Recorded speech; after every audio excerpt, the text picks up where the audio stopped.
evening, folks, and welcome back to another episode of South of the Cheddar Curtain. As always, it's your boy Devin Hine, sitting across the table from the man, the myth, the legend, Mr. Lucas Mueller. You want to say hi to the folks, Luke? Hello, folks. And guys, we're back. Wasn't a 3-month hiatus. No, just a week this time, like it's Just a supposed to week. be. Yeah, right. Feeling good, being back in the swing of things. Yep. The season's just around the corner. Everything's great. Apologize for the impromptu hour-and-a-half episode last week. We've already discussed that we're going to do our best to keep it a little shorter. We're going to get back to our more traditional format. Yep. That being said, I still feel like this episode has a risk of being like all over the place, just talking about stuff in the game and then a lot of moves with players and transactions and injuries. So we'll try to keep it straight ahead as much as we can, but please bear with us. That would be appreciated. All right, so traditional format. Are we starting with what we liked on offense in our 20-10 win over the Saints? Absolutely. So, let's just start with where we ended kind of last time. Jordan Love. Jordan Love. Is he important? He could be. I mean, hopefully he's not actually this season. I hope he's very unimportant. Not this season, no, but obviously, But for the supposed to future. be quarterback of the future. Quarterback of the future, trade bait, whatever. Him playing good is good for everybody. Mm-hmm. Right, so just the stats alone don't look great. 12 of 24, 113 yards, a touchdown, and a sack. That's not good, right? That's not great. 50% completion percentage is laughable. Correct. Definitely not NFL caliber. However, I think that he played probably the best football of his career that we've seen at the NFL level in this game. I would easily second that. He had kind of a lull after the first quarter, beginning of the second quarter, because he played through the third quarter. But he had a little bit of a lull, I felt he dropped off, but he started incredibly strong. Really made some big-time plays, I thought. Like we've been talking about, he's looking a lot more comfortable. I think what Matt LaFleur's been saying in his press conferences that he just wants Jordan to let it rip. Yep. Right before it sort of seemed like he was the checkdown king and it was really scared, like you could read it on his face. And now he's throwing bombs to Dubs, to Toure. He's checking his reads. Like I think it was either the first or second play of our first offensive drive where we go gun and he's looking around, no one's open, 5, 6, 7 yard gain. And he's been doing that. Yeah, he just tucked it and ran, right? And that's kind of what I want to see, right? He's athletic, but he's not hyper athletic. This isn't Malik Willis, Lamar Jackson, even Josh Allen necessarily. But utilize that, right? You are athletic. If it's not there, or if you're having trouble reading the field or whatever, don't be afraid to just pick up some yards. So I like the decisiveness of that play, if nothing else, right? And he picked up first down for us. It's the little kind of plays that keep a drive rolling, keep you moving, get on to the next play, hopefully have a bigger impact. But I loved that right off the gate. I was like, oh, that's not something we really see from him. No, I mean, we saw, was it the read option in San Francisco? Yeah. But just scrambling on broken plays, which was something that, coming out of Utah State, we were told, oh, yeah, this guy's great off script. And last season, we didn't see it at all. Literally not one bit. And I think this game, last week too, but this game, we really saw it, that when things break down, he's able to move around. Mm-hmm. I think he did a lot better job of feeling pressure. Yes. In a few circumstances, though, he did take a few sacks, which I don't really blame on him. It's a lot of backup offensive linemen, young guys. But a few of them, when he went to scramble, I would have liked for him to look around a little bit less. Not looking like at his receivers, but like he's like looking to feel the pressure. Just take it and go. Right. Like if the play is broken, don't hesitate. Just go for it, buddy. Yeah, just tuck it, get some yards, call it a day, move on. Right.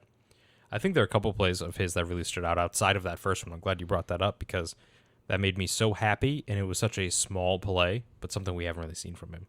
The other kind of off script, go with what you were saying, play that I loved was, I think, his best play of the night, even though it was incomplete. That's where Devin's across from me grinning. I think I know exactly what you're talking about. Where he's like eludes pressure, moves out left, kind of dances around, and then just rips it down the sideline out of bounds. Like the thing's 3 feet out of bounds, and Patrick Taylor tries to do a tiptoe catch, or like 4th string running back, 5th string running back at this point. Not the guy that's going to make that happen. But he tried. If he did, that would have been the best play of preseason I've ever seen in my life. Correct. But perfect ball placement. I mean, that's something that Devontae Jordy would have caught from Aaron Rodgers. Like that looked beautiful. And he put it where only Patrick Taylor had a chance. Now, did Patrick Taylor ever have a chance? No, probably not. But perfect ball placement. Out of bounds, try to make the tiptoe catch. I loved that. And you could tell he didn't think. He saw Patrick Taylor. He just ripped that thing in there. That's what we need to see more of. And that's what we saw a fair amount of, thankfully, this last game. Dude, it was amazing. He kept on scrambling, and you're like, oh my God. Like, you keep waiting for something bad to happen. And granted, it wasn't a completion, but watching it, it sort of felt like it was going to be one of those great highlight plays. I mean, if Patrick Taylor catches it is, but just like the ability to keep the play alive, but also to keep your eyes downfield, in despite of that pressure and despite of the pocket being completely collapsed around you and running for your life. When 300-pound men are chasing you, and these men are chasing you for their livelihood. Correct. It's preseason. I got to give the man a lot of respect. He showed a lot of heart in this game. He absolutely did. And what we saw a little bit from him last year, I think, is he'd get some pressure and then he'd kind of maybe run around a little bit and then just kind of chuck it up. Right? He did that, I believe, at least once in the Chiefs game. And, like, you can't do that. I know he definitely did in the Lions game. He definitely did in the Chiefs game, yeah. I think it was, there are a few, like, chucks to Devontae and pray and just no. Right. And you can't do that. But this was like a specific choice. Yes. Where this was going to be a touchdown or an incompletion and there was no other chance for anything else to happen. Very high risk, very high reward, incredibly low risk. So I loved that. That showed a lot of maturation out of him, making the right play. Even if you just chucked that ball out of bounds, I think we all would have been content. But that was nice. That was really nice to see. And there were a couple other, I think, big-time throws he made, specifically on crossers. Yeah, he hit Winfrey on a beautiful one, man. Gorgeous. Winfrey. That man is making the roster. He has been balling out all preseason. I think he probably is, yeah, which makes me a little sad given who I think he's going to edge out, but we'll get there. We'll get there. But he had another really nice one to Dobbs as he kind of came across. And what I liked about that ball placement was he threw it where Dobbs had to come back to the quarterback a little bit. He kind of had to cut it a little short and come back a yard or two, which is kind of unusual on a crosser. It's not normally how you would throw that football. You kind of want to lead the receiver out there. But the safety was coming down over the top and could have made a play on the ball if he had kept leading him. So he brought him back, made the secure catch, boom, another like 20-yard gain. Beautiful. That's something, even going back to last year, I think one of the first real good plays we ever saw to Jordan Love was a crosser to Amari Rodgers in like his first preseason game. You're like, whoa. So that seems to be a play he's very comfortable with. Getting those receivers on crossers, he kind of knows where to lead them. I really liked what I saw out of that. And then another one to Dobbs that he didn't come down with. He kind of misjudged, right? But beautiful ball placement over his outside shoulder there, kind of towards the sidelines. Romeo was kind of spinning around, didn't quite make the catch. Didn't know where the ball was, but great ball placement down the field there. He had another late bomb to Toure, which he just couldn't come up with. But I mean, hey, beautiful ball placement, but also Toure with a chance to catch that ball in double coverage. It's an incompletion, but that play is still a win in my book. What I love is he's showing a really nice deep ball. Good placement and very catchable. And the fact that he's just throwing it. Yeah. Like I said 3 minutes ago, LaFleur kept saying, you know, when all these reporters are like, what do you want to see out of Jordan Love? The answer was, I just want to see him let it rip. Which he 100% is doing, right? I mean, he's not nearly as late as he used to be. I mean, this is all a game, pretty much what we're talking about here, but he used to be kind of late on a lot of stuff, which comes when you're indecisive. You don't necessarily trust your eyes. The hesitancy. Yes. Yeah. The hesitancy to let it go, and that just makes things worse. Because that split second that you took to release the ball, now the corner, the linebacker, whatever, is in that much better position, right? Mm-hmm. But he looked great, man. I really liked what I saw there. Really, really liked what I was seeing. And it goes back to, we've talked about it before on the show and off the show, is you just want to see the flash, right? And we're seeing it, and it's fun to watch. I saw the talent. 100% saw the talent this game. Loved it. We're watching the game in 2 hours. Also, love are. pun. See what you did there. But we're watching the game in 2 hours, and I can't wait. Like, absolutely, just to watch the kid play, to see what he does. Yep. And it, for me, it really is the off-script stuff, right? That's what we love about Rodgers. But, like, as a young NFL fan, like, I remember being attracted to guys, you know, like Michael Vick, guys that would make stuff happen when the play breaks down. 100%. Granted, not comparing Jordan Love to Michael Vick, but it is that ability when the things break down to just, you know, pull a rabbit out of your hat and save a play. Right, and you look great. at the best quarterbacks in the league right now, except Tom Brady. That's what they do, right? Allen, Mahomes, even Russell Wilson for all he is. Lamar. They're all, you know, scramblers and the ability to make a play when the play is broken. Correct. They have that innate ability to make something out of nothing. We're finally seeing that out of Jordan Love. I think we're both very pleased Incredibly. with this preseason so far with Mr. Love. Incredibly. We discussed this a little bit before the show. We'll kind of jump into the preview. You know, this is a big game for a lot of people tonight, and especially for Jordan Love. Yeah, right, because there's a lot potentially riding on this. Obviously, he's our backup quarterback this year, for all we know at the moment. Most likely, yes. Most likely. But we want to feel good about him being the backup. We also want to feel good about dangling him out there for a potential trade bait if we don't think he's going to be around for very long. I was telling Luke before the show that, you know, the rumors, the Jordan Love rumors, trade rumors, are kind of circling back around again. It seems like the Colts and the Seahawks are teams that are linked, which I don't know if this is just, you know, football reporters, you know, bringing out narratives so they can write articles, or maybe there are some leaks. If you think about it on paper, the Colts, Frank Reich is great at developing quarterbacks. Correct. Right? Yeah. Good offensive scheme. You have 34, 35-year-old Matt Ryan. Mm-hmm. And I think that we're all kind of prisoner of the moment of Tom Brady, like playing, he's what, 42, 45, 50, whatever he is now. I think he's 44. We cannot assume that every quarterback is going to play that long. Matt Ryan is not playing for 10 more years. No. Absolutely not. Like Phillip Rivers, I think, was about the same age that Matt Ryan was. And you could see it towards the end of his time in Indy. Like, he looked like he was getting that old. Big Ben, right? Oh, yeah. Big Ben, awful. Awful. And these are guys that, okay, I don't want to say I grew up rooting for Big Ben because some of that off the field stuff makes me, you know, weirded out, gross. But, like, we grew up watching Big Ben and Phillip Rivers. Yes, we did. Just tear NFL defenses a new one. And then to watch them be a shell of themselves, it was painful to see. It really was. It was. And Matt Ryan's not there yet, but you don't know when that cliff's coming. He could be there. We won't know till this year gets going. Exactly. So it makes sense that Indy's looking at him. In Seattle, you have Drew Lock and Geno Smith, just the most interesting quarterback room in the NFL. Most interesting is in why would you think that was a good quarterback room to have, but I'm not Pete Carroll. I mean, I think now that we're going to talk about the Seahawks for just a second here, guys, just start Drew Lock. Why not, right?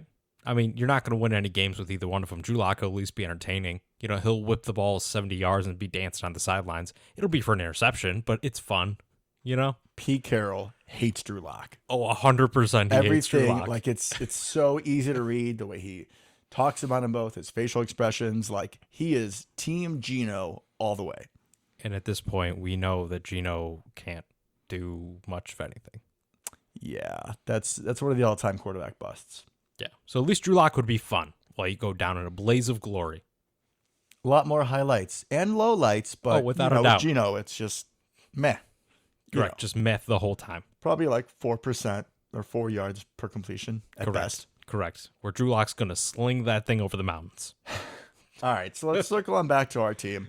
I'm good on moving on from Jordan Love at this point. I think we've established he's looking a lot better, but tonight is going to be a really important game for us, whether we decide that we're keeping him or, like you said, trade bait. Tonight's a big one for Jordan. Correct. I think we should keep it in the quarterback room, though. The Oh. star of the show. The best player on the field. Hall of Famer, Danny Etling. One play, and Luke is in love, guys. You see this? Well, hey, play back the tape. I talked about how this man did nothing at practice but run from point A to point B at full speed, and now I see why, Devin. I see why it paid off on the field. Because what did that dude do? He ran from point A to point B at full speed. Point B just happened to be the end zone. Practice makes perfect. Man, I didn't know. I didn't know I was watching greatness practice right there until we saw it on that beautiful play. You had a glimpse into the future. I did, and I had no idea. So Danny Etling did this exact same thing when he was the Patriots backup in preseason a couple of years back. And it was the highlight of the preseason. And we were sort of joking back and forth before the show, like, you know, if you're the Saints and you see that this Etling kid is in, don't you sort of have that, like, as a scouting report? You know, watch for the read option, watch for a scramble. I know it's preseason, but, like, you still have meetings. You're still scouting the opponent. It just was a little amazing to me how easy that was. Well, I think part of it is you're scouting the opponent, right? Where you're still using the Packers playbook. Read option's not exactly something we pull out very frequently.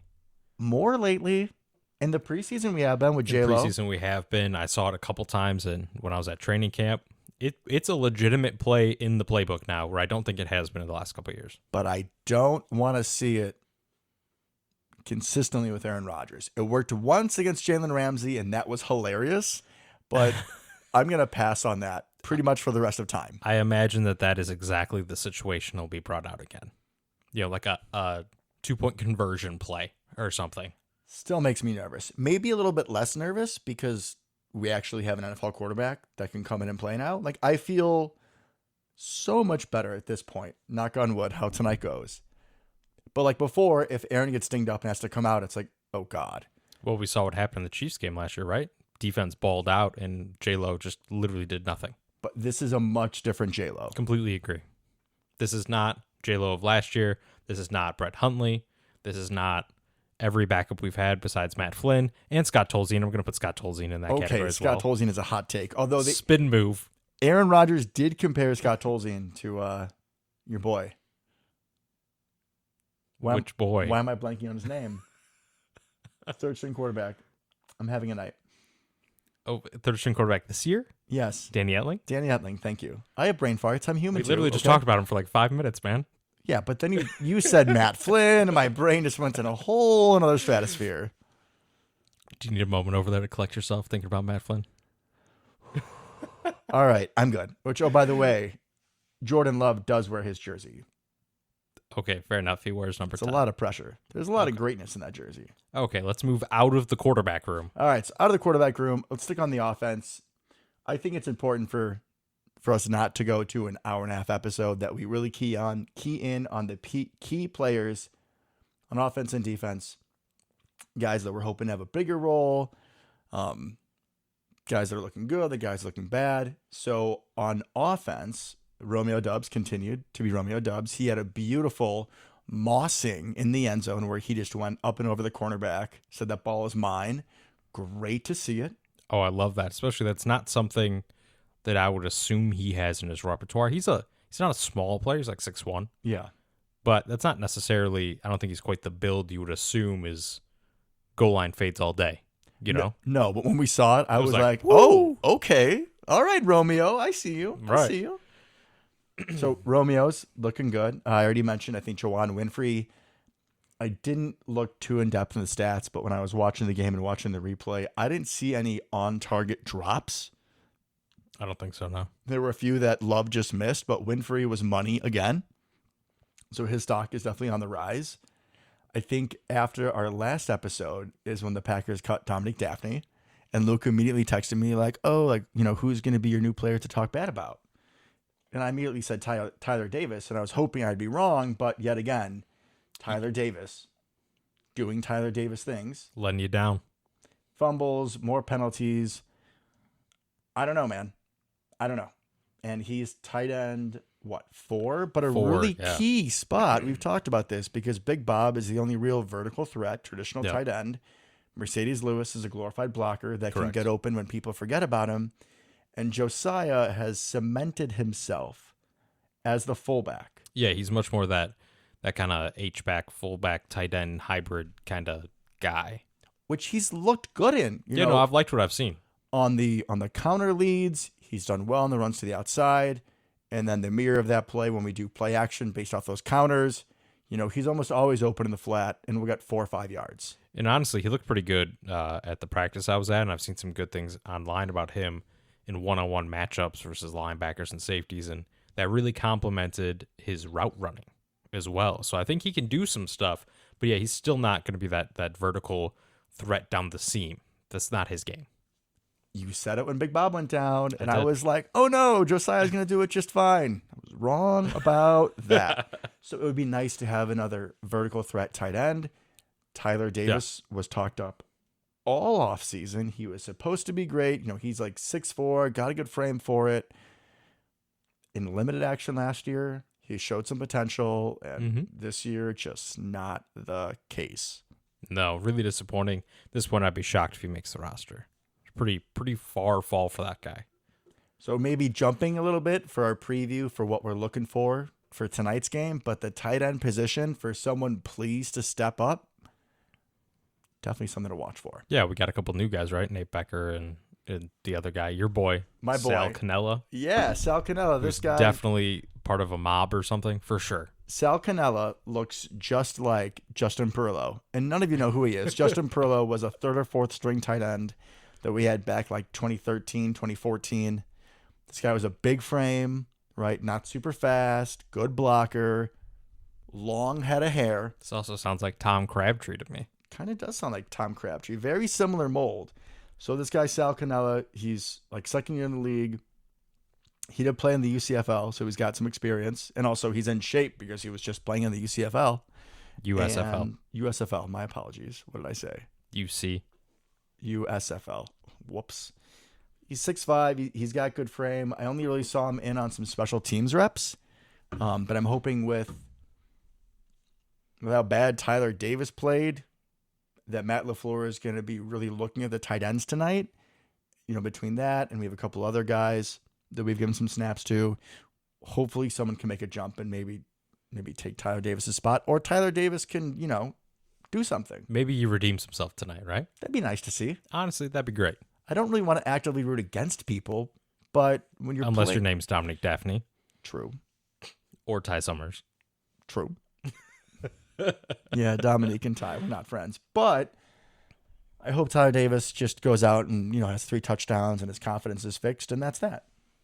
So let's talk for a second a little bit about some of the other battles, right? For running back and wide receiver.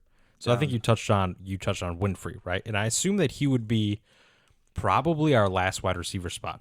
Him, Toure, the rest of the guys that don't really matter anymore, Hyman, like all that kind of stuff. I assume they're going for the last wideout spot. Are you saying 6 or 7? Let's lock them down real quick. So what we got? So we can say the top 3 I think are pretty much locks now. Yeah, for sure. Lazard, Watkins was kind of up in the air, but Rodgers has been talking him up again. So he's staying. And Cobb. So those 3, and then you obviously 4 the rookies. Dubs. Watson is 5. Amari Rodgers probably. Unfortunately. 6. So yeah, wide receiver 7. I'm going to say we're going to see what happens tonight, but I could see us keeping, if we only keep 6, I could see us keeping Winfrey over Amari Rodgers and putting Amari Rodgers on the practice squad. I doubt it just for special teams, personally. I really think they want him to be the kick returner and punt returner. We have Rico Gafford, who I think may make this roster, who is the fastest Packer that we have. And Amari Rodgers continues in this game to make poor decisions. He fielded a punt from the 3-yard line. I'm just telling you what I'm thinking, man. I think we keep Amari Rodgers. He let a punt bounce on the 25 or 27 that was a touchback, thankfully. Yeah. But just like lack because of awareness. The Saints have the greatest punter of all time. Jesus, that dude has a leg. Yeah, dude, there were some punts in this game. It was pretty sweet. It was like 81 yards and then 67. I'm like, oh my God. Yeah, we had the dueling punters and then the dueling running quarterbacks. Yeah, it was pretty great. It was preseason football, folks. It was pretty great. I think Winfrey gets it over Toure, which kind of makes me sad. I was really looking forward to Toure. Hopefully Toure can make the practice squad. That's what I'm thinking with what we've seen so far, because Winfrey, like you said, is balled out. He's looked really good. I think he takes that 7th spot.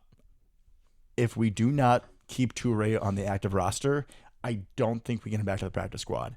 I think he has too much upside. I think he has shown a lot during training camp. I think someone picks him up, which is going to make me really sad because I really like him. Yeah, so do I. He didn't have a great game, right? He had like what, one drop in double coverage? Well, he also had 0 catches.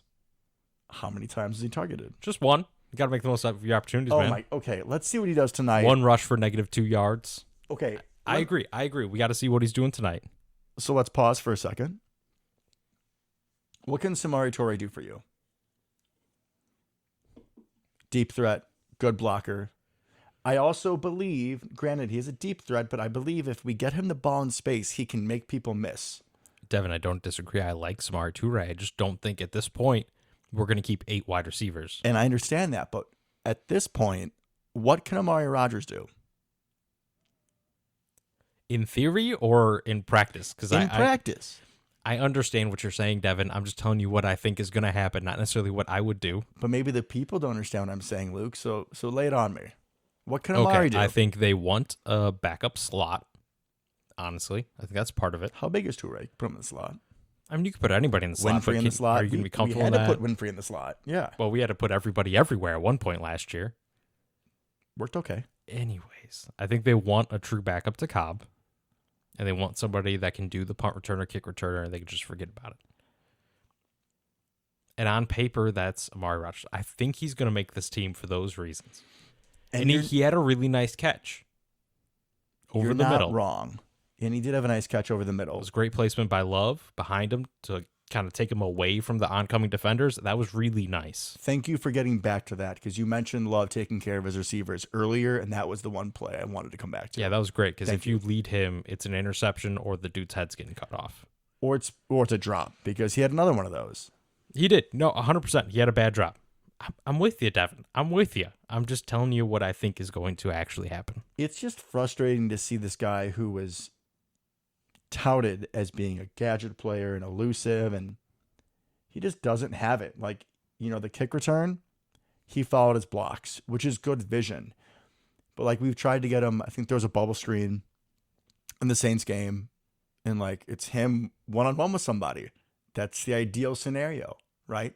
When you have a guy who is supposed to be a playmaker out in space, and Amari just like doesn't make him miss. Like there's no fast twitch, there's no juke, there's no elusiveness. It's hopefully I catch the ball, but then if you come near me, I'm being tackled right away. What about the play against the 49ers last week? Miracles do happen.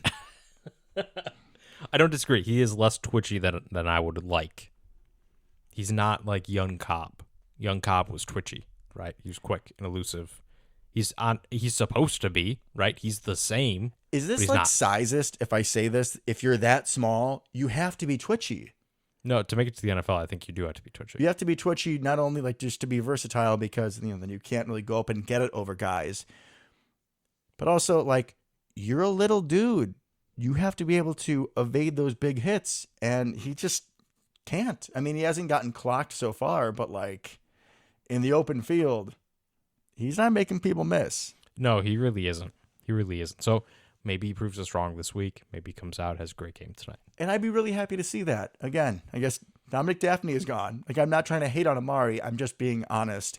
And if we can only keep X amount of players, I see Winfrey and Toure now as being useful pieces of the offense in the passing game, whereas I see Amari as kind of a waste of a roster spot.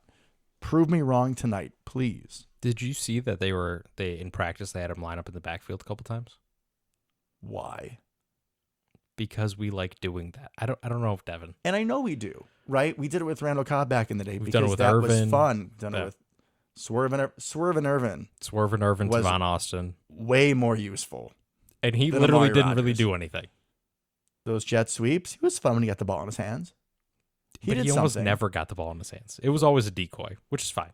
But at this point, unless he shows something more, do you know what happens? If you put Amari Rodgers in the backfield at running back, what does that mean, Luke? It's a pass. What does that also mean? If he is in at running back, who is not? Our boys, yeah. Yeah.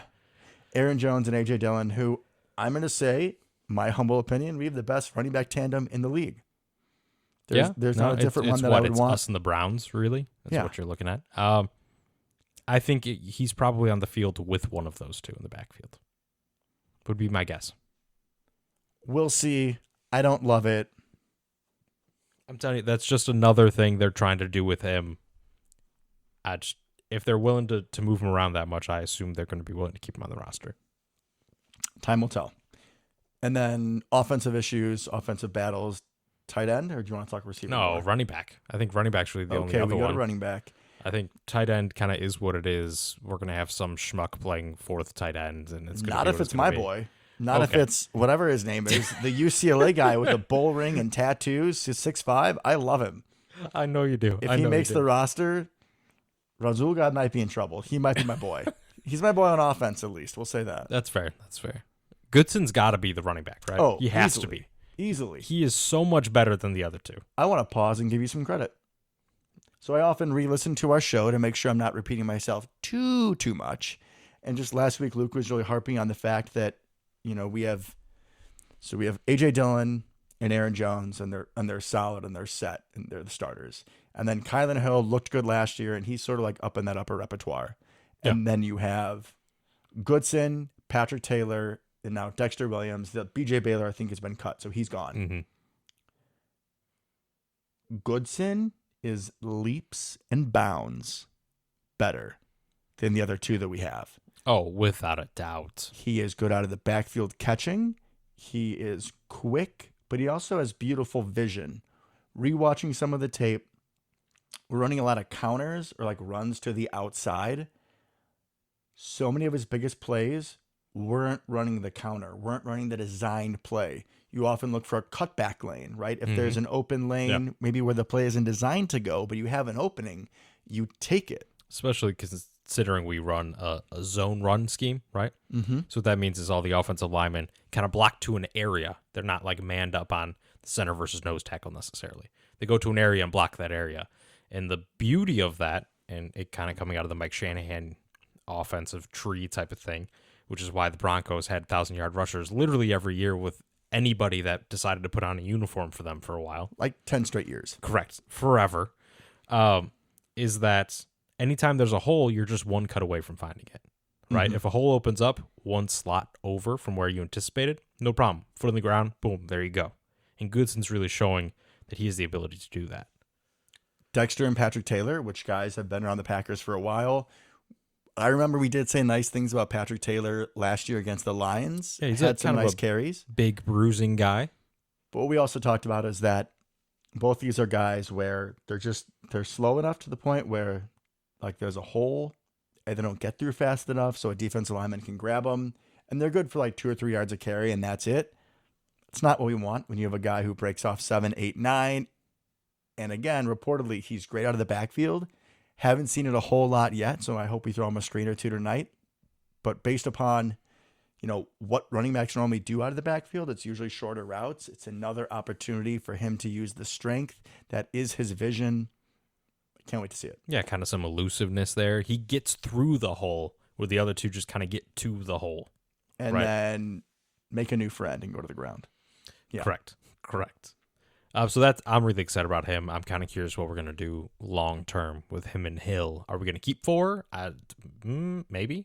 And I believe Kylan Hill was placed on the PUP this week. Yeah, so we don't have to do anything for a couple weeks. So he's out for 4 4 weeks. And then, we reassess. I mean, if Goodson's lighting it up, maybe Kylan Hill practice squad. I don't know. We'll see. But it's fun, and it's great to have like an RB3 that you're excited about, right? Yeah, I love when he gets the ball. So it's exciting. Like you said, it's exciting. So that's nice instead of like, oh, Patrick Taylor, definitely Dexter Williams. God, we've been down that road. 1 yard per carry for his career. Correct. Maybe on a good day. Like it's rough. So I'm really happy to see that. Really, really happy to see that. Defense. Let's go to defense, man. All right, defense. So it starts up front, and the boys are balling out yet again. And I say that, and I don't think that we actually had a true accredited sack, but we were playing Ian Book, the second coming of Michael Vick, and my oh my, that boy can book it. You've been waiting this entire episode to do that pun, and I'm here for it because dude's got some wheels. Oh, did you read me like a book? Okay, All okay, right, we done. should let's turn the page. Mm-hmm.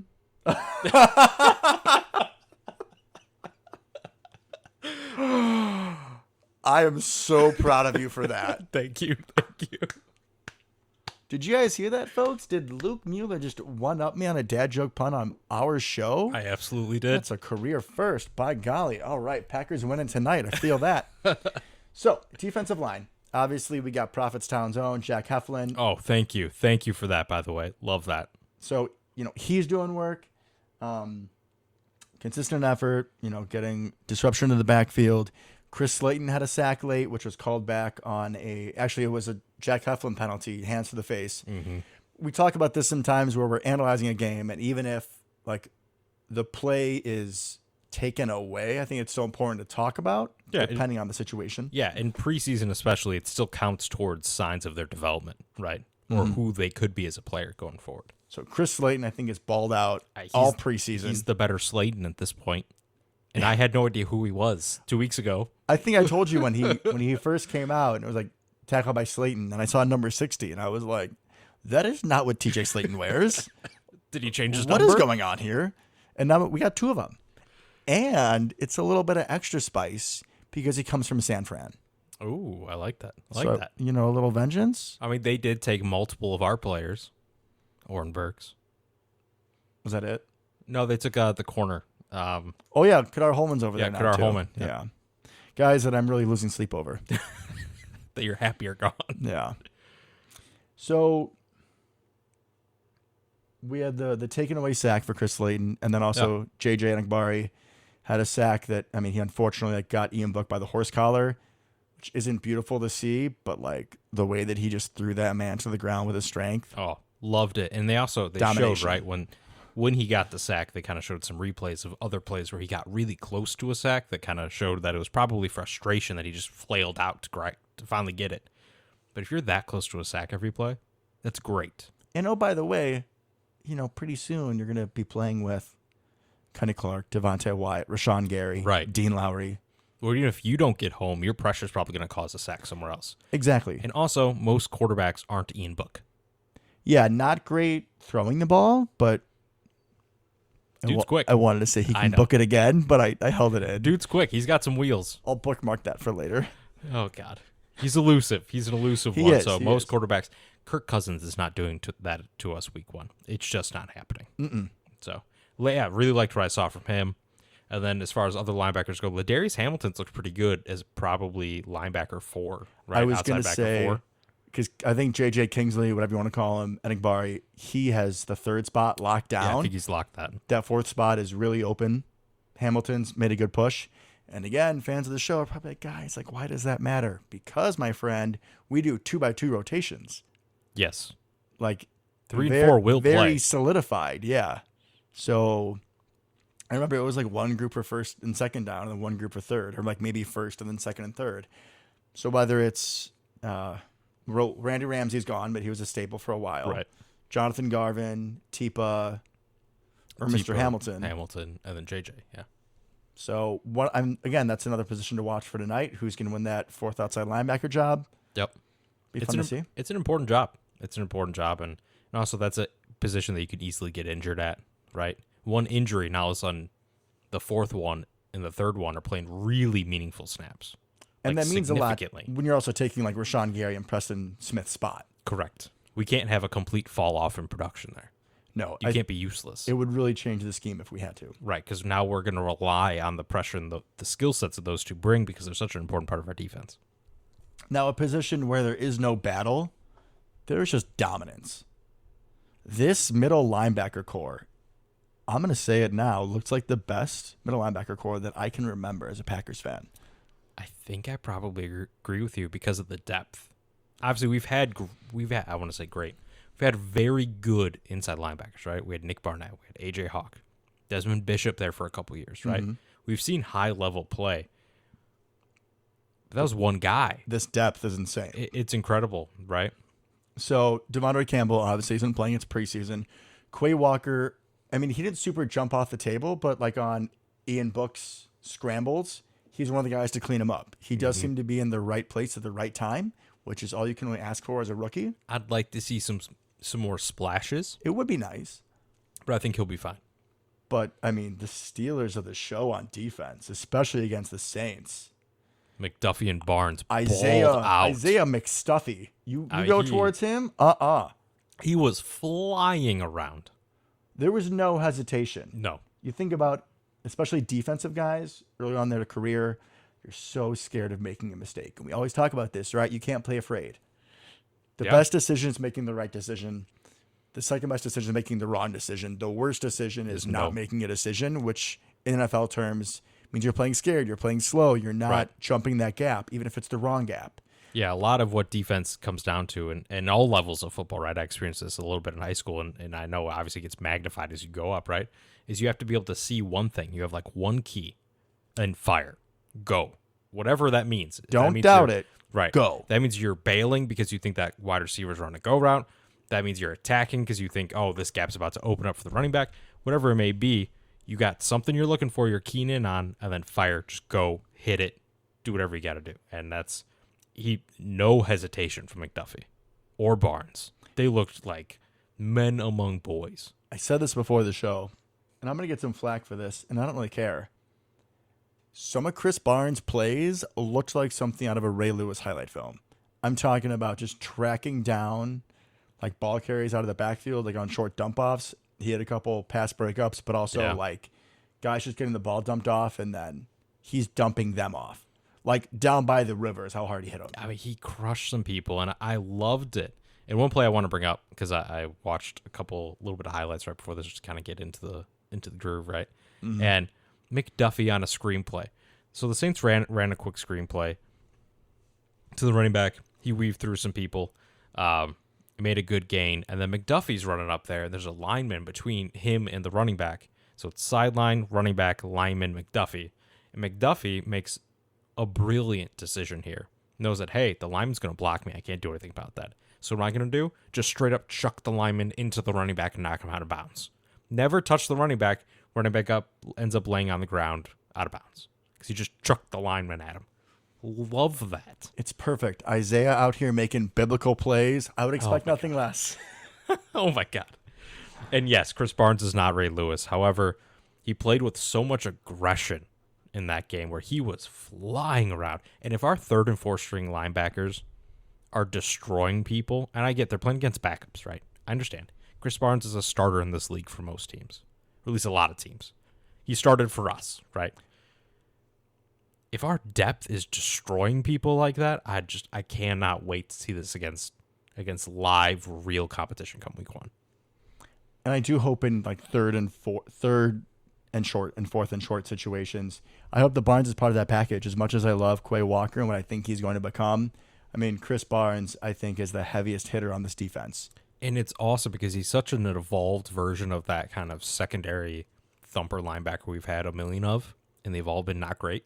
And he's really good. And we've talked about his pass coverage skills have gone through the roof. He's made a lot of strides there. I almost feel bad calling him like a thumper because automatically you think like, oh, this guy can't cover. And that's just not the case. This is not B.J. Goodson. Mm-mm. God, he wasn't good at anything, though. He really wasn't. He didn't deserve the name. He really didn't. All right, Dominic Daphne, B.J. Goodson. Here's my ultimate disappointment list. Correct. So really, really great stuff there. We should probably bring up real quick the safeties. Oh, yes. Because that's, I think corners are a little bit more decided somewhat. Yeah, we can blitz on corners real quick. So obviously we got Jair, Stokes, and Rasul. Man's trying too hard over here now. I'm not trying too hard. It's one just who I am. One up you once, and then every other word out of your mouth's got to be a pun now. So I'm a punny guy. You can get over it. All right, so you have the top three, the Holy Trinity.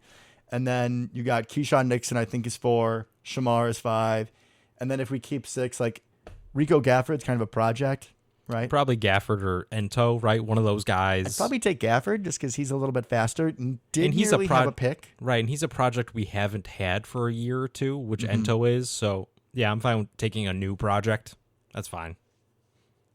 And I would say we have a less likely chance if we would, try to put both of them on the practice squad. I think that Rico Gafford would have a higher chance of being stolen than KB and Ento would. Yeah, We've had KB on the practice squad for, I feel like, 10 years, and he's been in the league for 2. So not really sure how that happens, but he can be safe there. But yeah, let's bounce up to the secondary to safeties. So Darnell Savage is banged up with what? A hamstring? Whatever. Whatever. It doesn't matter. He's fine. So obviously Amos and Savage not playing in this game. So our first string safeties, like our first backups, whatever. Maybe Dalvin Levitt would be in there, but he's also severely banged up. Forced a fumble last week. I don't know if he officially broke his elbow, but that's what it looked like. According to Floor, it's a significant injury, so he'll be out for a while. Mm-hmm. So this guy, Vernon Scott, drafted him, I think, last year, 7th round out of TCU. Yeah, kind of a big guy, more of an Amos mold. I liked him.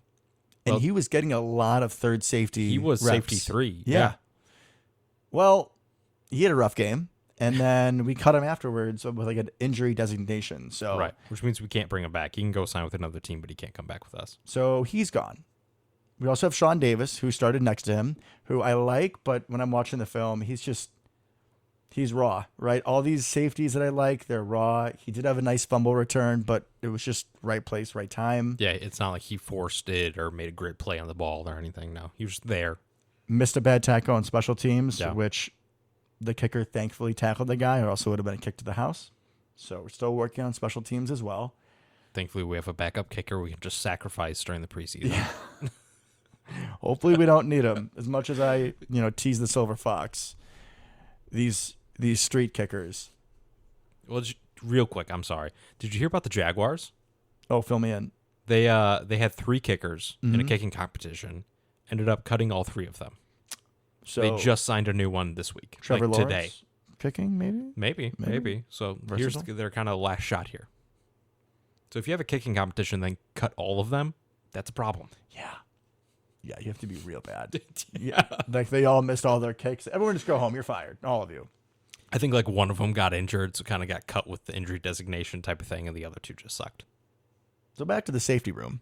So we have Sean Davis, okay. And then in between last week's game and this game, we signed Micah Abernathy. Who played where? What league did he play in? USFL. I'm proud of you. So he just finished a season, so the man's going to be in shape. Did have an interception where they were looking for Taysom Hill, and Taysom fell down on the route. But still, Abernathy had to come over the top of Taysom Hill, And get his also- feet in bounds. Former Packer great Taysom Hill. Yeah, you're talking about like top 5 Packer misses acquisition-wise, like not re-signing that guy, letting him walk. Well, yeah, just we cut him out of preseason. Yeah, stupid. Preseason Hall of Famer Taysom Hill. Even my dad was like, he's fun to watch, and he never says stuff like that. Never. Like, we could have done something with him. I guarantee if we did not have Mike McCarthy and if we had our boy Matt LaFleur, we would have kept him. I would like to think that as well. He would have figured out something. He could have played tight end. We need a tight end. I would take him as tight end 2.5. Yeah, no, he'd be fine. I don't want to shit on Big Dog. I love Big Dog. He just has a very specific role. That he does. Anyways, Micah Abernathy diving interception over the top of Taysom Hill, which, yeah, it's not a pick if Taysom Hill doesn't fall down, but it makes an incredible play coming over the top of the guy laying on the ground. Get a knee in bounds, catch the ball, boom, interception. Fantastic splash play. Mm-hmm. And I believe he also blew up a screen later as well. So He made did. some splash plays there. Aggressive play, which I know is really important to our defensive coordinator and LaFleur, just the staff as a whole. So, I mean, all of a sudden, this guy has a potential shot to make the roster. There was another guy, I don't remember his name. We signed him too. He had a nice couple tackles in the safety room. It's really wide open, and it's kind of frightening at this point. Yeah, a little bit. Was that Cross? It was that Cross. guy? Yeah, that's the guy. But I mean, like, who do we even have at safety left? Cross, Abernathy. Yep. Yeah. Which again, guys are like, guys, it's a third safety. What does it matter? No, it matters when we go with a lot of 3 safety sets, or heaven forbid, one of the 2 gets injured, which currently Savage is hurt. So like we need to do something here. Yes. And while the counterpoint to that would be we're going to go a lot less 3 safeties with Quay, because that third safety frequently was some combination. Somebody was in the box, basically, to go along with Devondre. In theory, we're not going to do that as much now that we have Quay. We're going to stay in a little bit more base personnel. We'll see. Yes, which is true, but You still need a third safety. in this Savage needs league. to throw the play, yeah. And if he's not healthy, then who are we putting out there? Correct. And right now, unless we see significant gains, whoever it's going to be, if you're the offensive coordinator playing us each week, you're looking like you're going to find where he is every single play. Absolutely. Anything else from Saints. Happy we showed up this time, Yeah, unlike last time, right? Not really. I think we pretty much covered it. Looked pretty good. I was a little worried there on the kick return because I thought our special teams looked so good week 1 of the preseason. Did not like seeing the kick return on week 2.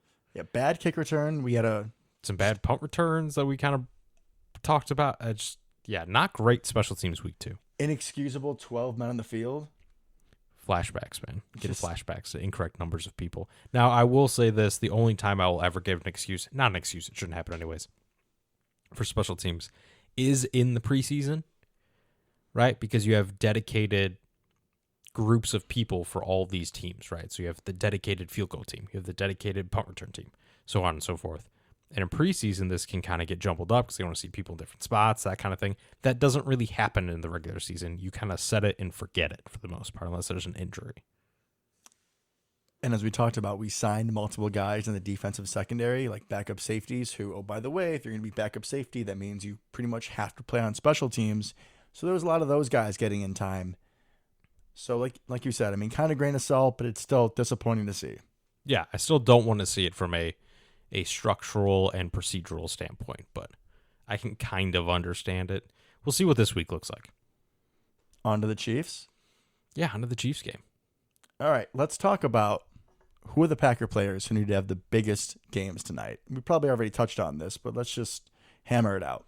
Well, Tyler Davis, I think, because if he sucks again, he's got to be gone, right? He's got to be. I think him and Amari Rodgers are two of the big ones.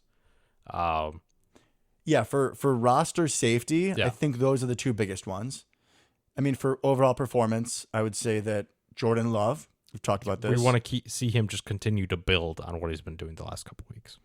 But the other one is if he plays, my God, I want to see what Christian Watson can do. Oh, my God, do I ever. Just throw that man the ball every play and just see what happens. Please do. Like, I don't care if we throw 10 interceptions. I just want to see the guy jump and run and catch. Like, I just want to see it. I'm so excited. Because Romeo has been building this hype, right? Building this hype. Oh, my God, he's amazing. Building this hype. Rodgers already said we're not even talking about normal rookie expectations with him. We're raising the bar at this point. That's great.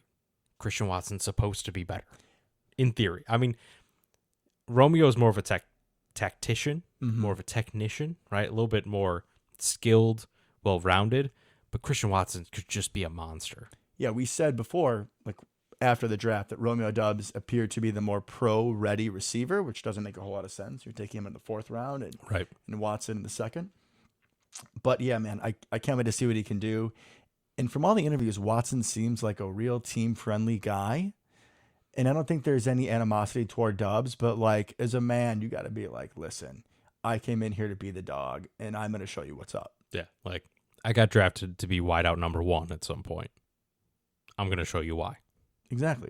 And as we've said, we've already seen him do it in green yellow, so we know that he can. Oh, 100%. I mean, I got the images in my head already. I'm ready to go. This dude's catching like a 60-yard bomb tonight.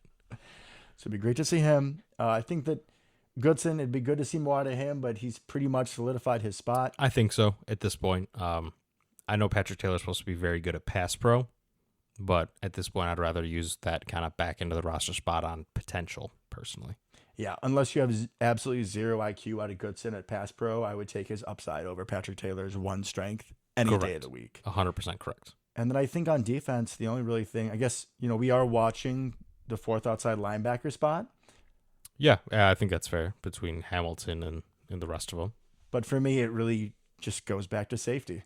That's what I'm going to keep on harking on is can 2 people please step up? Because we need to have at least 4. Yeah. I prefer to keep 5, but we need to have at least 4. At least 4. Now, maybe we get away with having one less if we carry more linebackers, that kind of thing. But my question also is, I have no idea who we're keeping on the defensive line. Like, in my head this whole time, I just kind of assume we're keeping, like, all of them because they all seem to be good. It's going to be really tough to make these cuts. Right? Are we going to keep both Slaytons? I kind of think so. What happened to Isaiah Ford? Where's he? He made a splash play last week. He made a tackle for loss. I think you can put Ford. I think you can keep him on the practice squad. All right, let's just play this game right now. Little prediction. So we got 2 Slaytons. Yeah. Kenny Clark. Yeah. Dean Lowry. Yeah. It's 4. Jerron Reed. 5. What's his face? Devontae Wyatt, 6, Jack Heflin, 7. 7 sounds about right because Isaiah 3 Ford defensive would tackles. be 8. I think that might be the group. I think you put Ford, his big old butt, back on the practice squad. But usually, I like to keep 3 defensive tackles, 2 ends on each side. And Slayton technically lines up as an end. That feels like a lot If it's like too many, for what essentially is 3 positions. You're keeping we're 7 going to be guys. going a lot bigger this year, though. Maybe, in theory. It just feels like I assume we're keeping all of them, but I doubt we keep all of them. So maybe your boy Heflin misses out and he's practice squad. I would be so sad. I'm him or running out of Slayton- people from Illinois. Oh, stop. You still have Big Bob. Where's Danny Vitale when I need him? I think he's done. Yeah, no, I saw like a video on Instagram. He's like working out in Gold's Gym, just being a huge person at this point. In the Colts gym? Gold's Gym, Oh, Gold like gym. Venice Beach type Dude, stuff. good for him. Yeah, no, dude's ripped. Loved him. Yeah, he was great. Fullback wheels. I got what? Dean Lowry, Big Bob. Big Bob, and Jack Heflin down to 3. Where's Tyler Lancaster? Is he a free agent? I have no he idea. shouldn't be. No, he's like usable. He's usable as like a third defensive tackle. Oh my God, there's something we haven't even talked about. We never even touched on the offensive line. I mean, the fact that Any the part boys of are it. coming back is very exciting.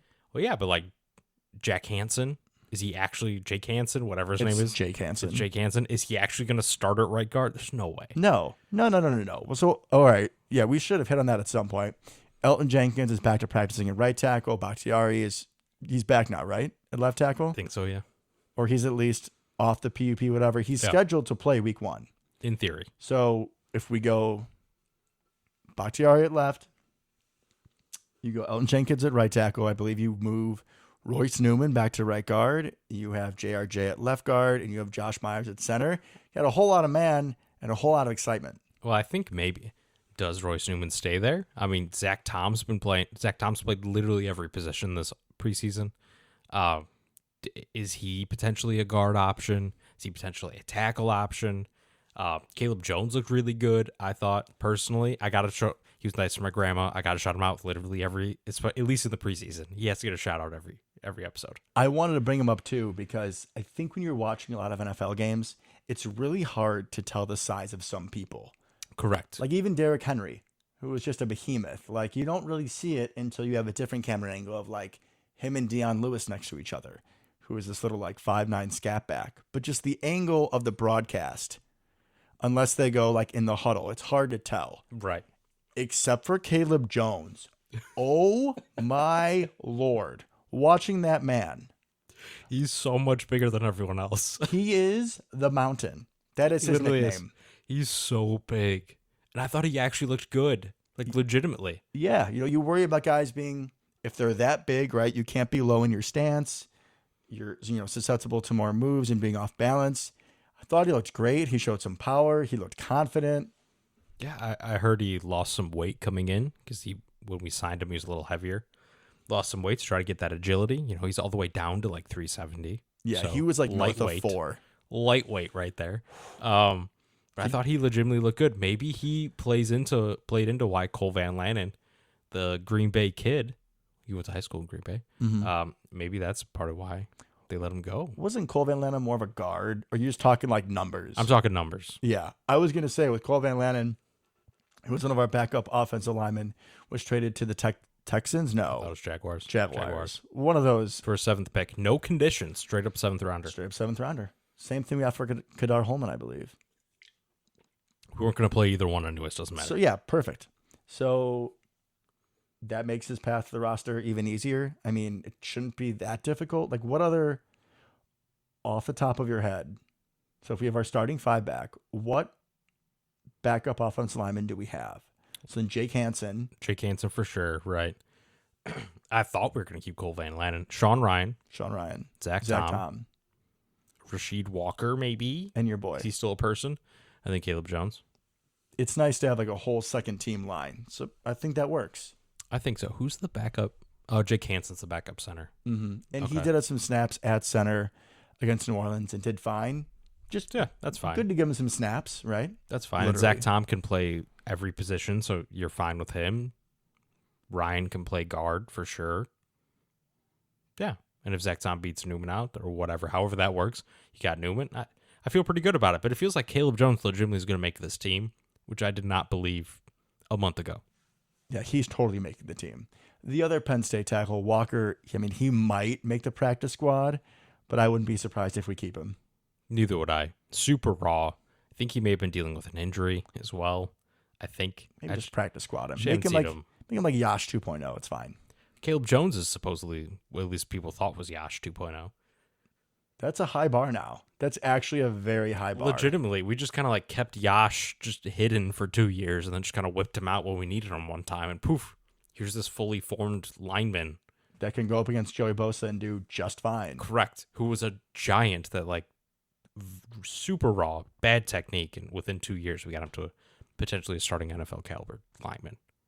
Great development. Really, shout out to Steno, the offensive line coach. Steno kills it. Who is now our OC. So again, we don't really see that in the preseason, like exciting play calls, but it will be fun going forward to see how he does things. We think we might be a little bit more of a run-heavy attack. You would think with an offensive line coach, we'd be more of a run-heavy attack. You would think so. We have Luke Buckus as our current offensive line coach. I mean, with those two, we got to run the football. And if we have the three horses of Dylan Jones and Mr. Goodson, no offense, Kylan Hill, but all very different, by the way. Very different. Mm-hmm. I like that. We got a lot of versatility on this offense. Man, I'm looking forward to this. I'm excited. Amen. And kickoff's only 40 minutes away. Only 40 minutes. All right. Any other closing thoughts? I would just like to point out that we are now on Spotify. Oh, yeah. So that's a big deal. That's right. Good That's job. a big deal. Thank you. I finally got us on Spotify. That's been a year in the making. They are very picky. I completely gave up. Luke was like, Devin, we're on Spotify yet? And I'm like, I tried 3 times. I'm done. Like, if you want to go for it, buddy, that's all you. I totally waved the white flag. I made it my mission. Absolutely made it my mission. So we're on Spotify. We're on Apple Podcasts. We're on Amazon Music. So most places you find podcasts, you can find our lovely voices. We also have an Instagram page at South of the Cheddar Curtain. And the email address. southodcheddar@gmail.com. If you would like to reach out to us and tell Devin to stop using so many terrible puns, that would be appreciated. One of us would appreciate it. One of us would appreciate you being a listener to the show and tolerate your comments. Luke gets very defensive about my jokes. He wouldn't sit for it. Yeah, sure. Yeah, tell yourself that. Exactly. All right, guys. Well, I think we're good here. So until next time. Go Pack Go. Go Pack Go.